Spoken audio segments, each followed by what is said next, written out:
Does systemology work for small teams?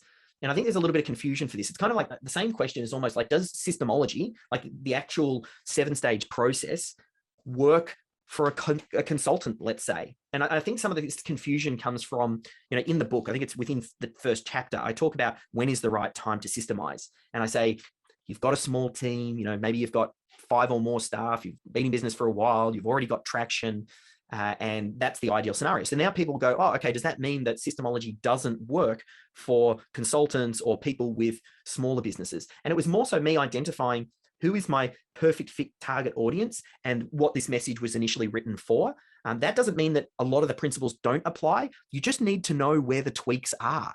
So for example, if you're just a consultant and it's just you, or you've got a virtual assistant or something like that, there's no need to over document. You don't need to write lengthy how-to processes for every facet of your business.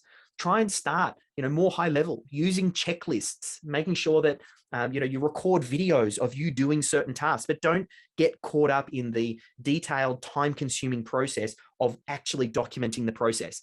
But I actually feel like it's important that you as a consultant demonstrate, that you follow your own advice. Like oftentimes a consultant and a coach, and I see this with business coaches all the time, they will preach the benefits of and virtues of systems, and they'll say, you need business systems in your business.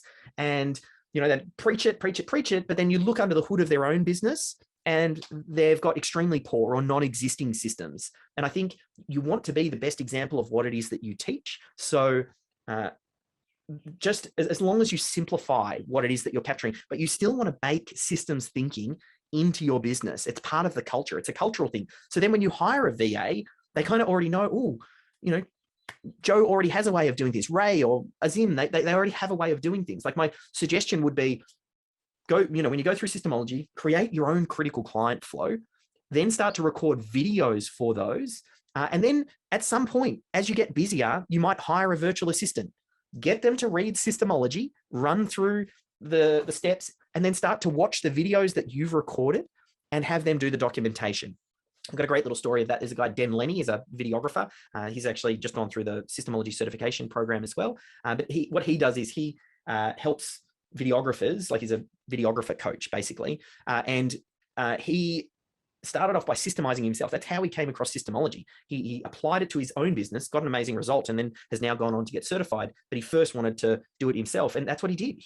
He recorded everything. He used Loom videos and literally recorded all parts of his business, how he's handling an inquiry, what is the email template that he sends to a client, how he gets them to fill out a questionnaire, how he's onboarding them, what is first covered in those first couple of meetings. And he just recorded loads of videos, put it into a System Hub or just like a central location. And then he hired a VA and then had the VA read Systemology, go through some of the training, and then basically did all of the documentation. And I feel like that's a big hack for a lot of consultants that I think would be worthy and enables you to then lead by example.